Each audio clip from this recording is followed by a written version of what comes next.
We are at Indian Business and Professional Women Conference. They are celebrating 20 years in action. This is a network that combines business and professional women together and talk about different problems, family, how to balance their different professional and family life here. So let's have a look at it. We have a serial entrepreneur, Anu Shukla is here, and we are just very proud of her. Welcome, Anu.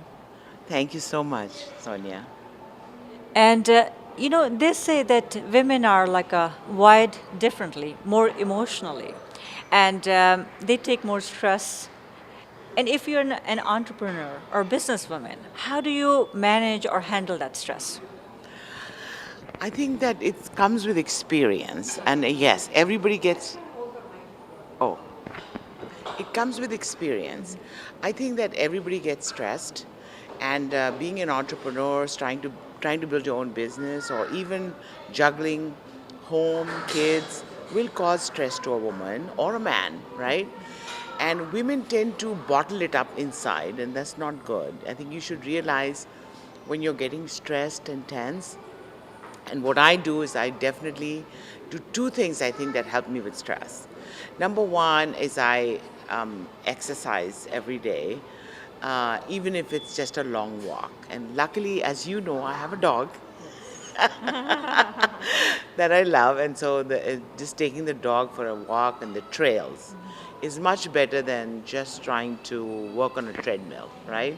Because you're out in the open, you're doing it for someone, it's really important. So you have to take time out for yourself. Basically, as a woman, women tend to not take time out for themselves. It's always about the family, it's always about their job, it's always about somebody else. But you have to take that one day time in the day and do something calming to yourself. Second is you have to walk away from stressful situations. You have to change those stressful situations. For example, you may be having a problem at work because you're not getting along with your coworker or your boss is mean. And then you have to change that situation. I mean, you have to actively take measures to reduce the stress in your lifetime, and that might involve taking a different job, or it might be going to a different department, whatever it is. You have to be very active because stress is the new smoking. Seriously, stress is like smoking. So you have to really take steps to handle that. Yeah. And now I know, we're talking about, let's talk about a smaller level. There are a lot of women, they're like housewives, and let's say they have been taking care of kids in their life, and now the kids are gone. So they want to probably start like a small business.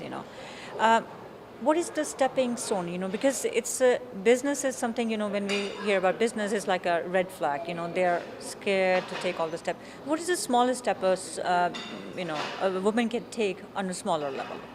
Two facts first to examine, okay? Number one is 90% of businesses fail, and I think 80% of those businesses that fail. That's not encouraging. No. 90% businesses fail, but 80% of those businesses fail because they run out of funding. I see. They don't have money, okay? So, and let me tell you, the secret to being an entrepreneur is realizing that some things may fail, but you still enjoy the task of building, so it's worth it. You realize upfront that you could fail or you could succeed, and you're prepared for both because what you're doing, you're really enjoying. So don't do anything artificial just because you think it's great. Don't try to invent something because somebody else did it and they made a lot of money. Those are the wrong motivations. The right motivation is, do you see a need or a problem in the market that you uniquely can address or you can address very well? And then you start a business around it and you be realistic, understanding what happens to most businesses, but yet you enjoy it so much. Enjoy. And then you have and then you have to persevere, be persistent, and have a plan, get mentors, network, and find out. When I started a software company, even though I was in marketing and I knew marketing automation and I had built a product to solve my own problems, in order to determine if there was a market, I talked to over 200 potential customers and I asked them, if I build this, will you buy it, right? I try to find out their needs. So upfront, you do a lot. Don't rush into doing anything. Upfront, you do your homework. I think it's very important. Is there a need? How will you sell it? Don't be shy to get advice. Be aware that you're going to get rejected. Okay, you should learn how to handle rejection better, right?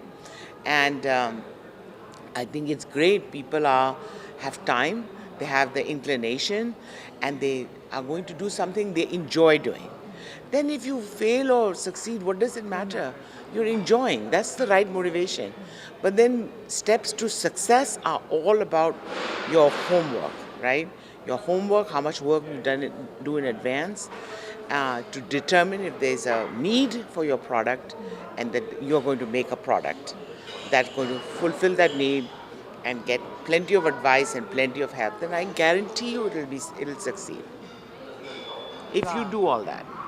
You know, I think a passion, let's say if you're passionate about something and there's not that much need of that thing here. So I think it's a time to kind of back up a little bit, I guess, Yeah, you're passionate about something but you don't find a need for it, then it might be a hobby. hobby here. Then just take it as a hobby. Yeah. Okay, ladies, so thanks for listening to us and keep us sharing and watching. Thank you, Sonia. We have Dr. Anjali Gulhati here. She's a renowned cardiologist, so which is a very demanding profession. Let's ask her, how does she manage family and professional life? Thank you, Sonia. It is a very hard thing to do, as you know. For all professional women, it is a balance they have to strike. They have to make choices. No matter what profession you go to, I chose cardiology. No matter which profession you choose, you have to make choices and you have to have your priorities very, very clear. And then you have to work very hard to strike a home, life, and work balance. And the way I have done it is, for the longest time, I tried to do the best of cardiology, the cutting edge, the leading stuff. And that was my sole goal till I got married and had children. And then I started making choices. So I cut back on a lot of time-sensitive, urgent calls that a cardiologist has to take. I still do my clinic. I still do take care of patients with acute heart attacks. However, I made a choice and I stopped taking time-sensitive night calls. I still take night calls, but I don't take the time-sensitive ones. So it's a choice I had to make. And I'll tell you a very important lesson that I learned in life. Several important lessons. The first is, as a woman, no matter what you do, it is hard. Like I said, you have to make choices. You want to give 100% to your job and 100% to 200 to your children and your husband and your family. I saw a poster in my associate's office where a woman is standing on one foot like this, and the caption was, "It's all a balancing act." All about balance. It's all about balance. The second thing which I learned was, I actually looked at interviews of highly successful people here in the Silicon Valley and across the world. And when they were asked, what's the one thing that you would change in your life? The universal answer was, I wish I had spent more time with my children. And I decided I don't want to be that person. So now I spend as much time as possible with my children and family. I drop them to school and I tell them, that's your job, now I'm going to do my job. And everybody has a job, they have a job, I have a job, my husband has a job, and we all learn to do the best we can of the quality time we have together. Thank you so much for talking to us. You're welcome. We have a famous Stanford professor, Michelle Dauber, with us today here, and we are very excited to have her here. Welcome. Thank you. Thank you for having me. So, these are days, today we're talking more about sexual harassment. And many of the time, women, they want to speak out, but for different reasons, they hold it in, Why should women, not why should, how should women speak out more? Well, I think it's really difficult to say that it's the job of the victim to come forward. Many women, in order to come forward, would be taking enormous risks with their career, or they just may not feel comfortable. I think that one of the things we need to do in order to make it safe for women to come forward is we need to change the laws so that there are no non-disclosure agreements, non-disparagement agreements, or mandatory arbitration requirements so that they are legally prevented from coming forward.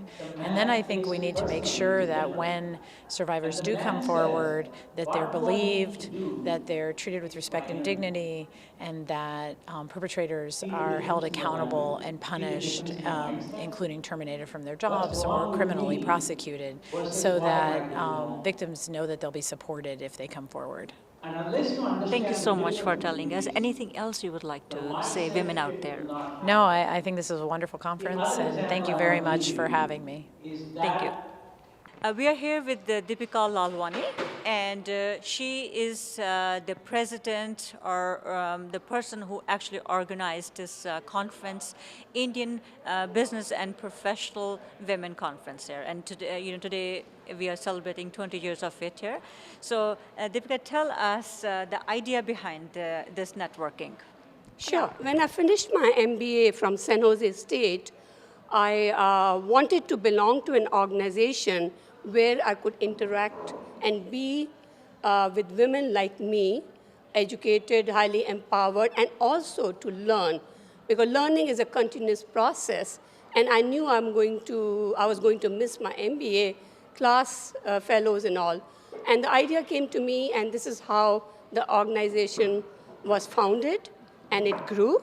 And I was very fortunate that along the way, I found many mentors who guided me, showed me how to run an organization, and we have had very great speakers from high-tech, non-tech, and venture capitalists, angel investors who have been our speakers. And what are the main challenges that you have come across dealing with this organization, or would you wish there was something more? So in last 20 years, business environment has changed. A lot of companies have their own groups, lean-in groups, and they really don't have the need. But I feel this platform is still necessary for women who had taken a while, stayed at home, want to come back, new women who are going in the field, and those who just want to network with their fellow professionals and talk about stuff, about their career, about their kids, the challenges. They may be small things, but when you talk in context with other professionals, it makes it very good and interesting. Thank you very much for talking to us. Anything else you would like to say? I know. Thank you so much. Thank you for being here and for interviewing us. Appreciate that. Thank you. Tell us about your vision. Sure. Yeah, so the vision continues because women do not have the same parity. Like I told you in my speech, that it's only 17% in boards which are women, even though the graduation rate is 50-50. We see that inequity in everything, in Congress, in Senate, at higher echelon. So only when that gender level or gender ratio becomes equal, we'll say there's no more need for such an organization. But till then, which it seems a long way ahead, we need such organizations to support women. Thank you so much. Where we are going, we have to know where we came from. IPPW was formed to connect with like-minded men and women to empower, mentor, and motivate others. In one of those early sessions, we had Delane Easton, who's currently running for governor, and Radha Basu, who was the GM of Hewlett Packard. Radha's topic was challenges in career and family. She was returning from Boston and her flight was 1 hour late. Of course, it was a very appropriate topic for her, and we also learned a lesson not to have a speaker returning from another meeting. Along the way came many inspiring speakers and mentors.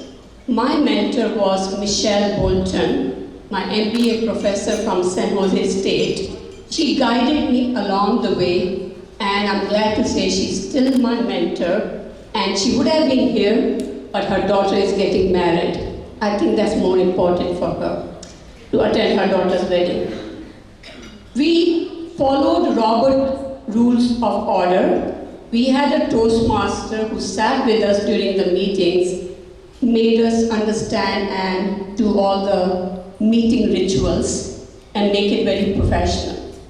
A few years ago, we screened a movie called Misrepresentation, which was produced and directed by Jennifer Newsom. And the quote from that was, "You cannot be what you cannot see." We needed role models who were like us, or somewhat like us. Some of the notable speakers who have spoken at our conferences were Kamala Harris, Padam Shri warrior, Vani Kola, Pauline Elker, and Jayashree Ulal. Jayashree Ulal was the VP in Cisco that time, and I remember her quote.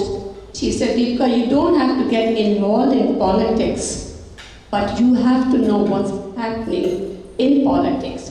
And by that she meant office politics. And that's so appropriate to know what is happening, when are the layoffs coming, who's getting the promotion, and why didn't you get that job? There's a big gender gap in salaries and promotions. For every $1 a man makes, women makes 87 cents. Even though college graduation rate is 50-50 for men and women, there are only 17% who are in boards.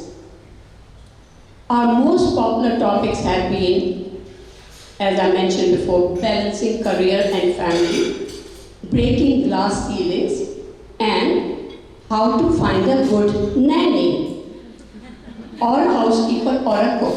I think that question is always there, women asking each other.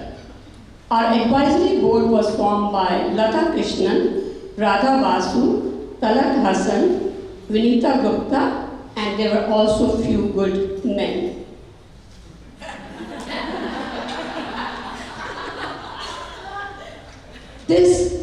The group started and so many other women joined us, and some of them are still here today. In our current board, we have Shivangi, Nadja, Pulvinder could not be here, she is a graphic designer, and Monica and Nitya are far away, somewhere in the air travel. From our past board, Alka Jarvis, Rupal Mayer, she was our treasurer for a long time. Suchitra, who helped us with our 501c non-profit. Amita Shenoy, where's Amita? Oh, right at the back. If you all can come forward, we'll need your help. Can you please come to the podium? All of you. Malini Satya. Yeah, please come. So these are the women who were there before, they are today, and many of them are helping again. As Helen Keller said, world is not moved by a mighty push, but an aggregate of all small pushes. We are the force, we are the women movement. At this time, I'll invite our Vice Mayor, Marsha Grilli, to say a few words. While she's coming, Marsha was with us on IPPW Day almost 22 years ago. That time she was a school board member, and today she is here as vice mayor. For a very long time, for a public official to be in public office. Welcome, Marsha.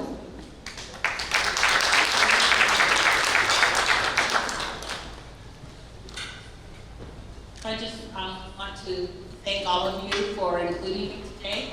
I think one of the things that we can all say that binds us here today is we all know Deepika. Deepika brings us together. She's a great mentor. She's provided me support over the last 24 years as an elected official here at Milpitas, and I really value her opinion and her advice. When I first attended the first meetings, at the Holiday Inn, I remember that. I know, I think Mayor Pete McHugh was with us at the time, and he was very supportive and he was very encouraging of support groups for women to get together, because we didn't really have that kind of an outlet. And interesting enough, we have a new assistant city manager, which is Ashwini, which I'd like to introduce to you. Yes.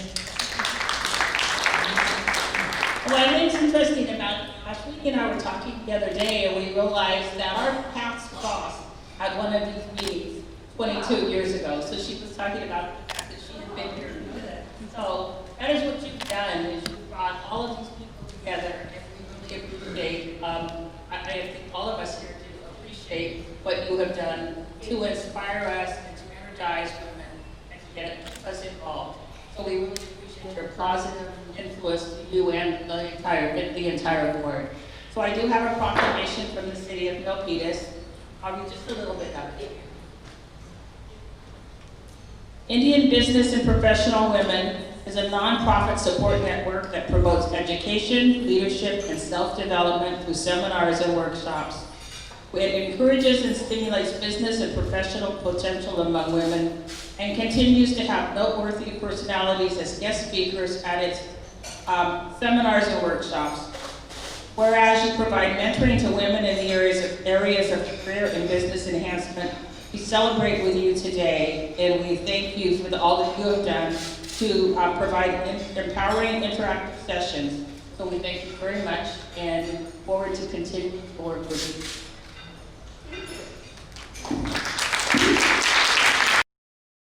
Be sure to watch Sitare every week to catch your favorite star profiles, celebrity interviews, community events, and more. Sitare TV. Sitare TV. Sitare Right TV. here on Sitare TV. Sitare TV. Sitare.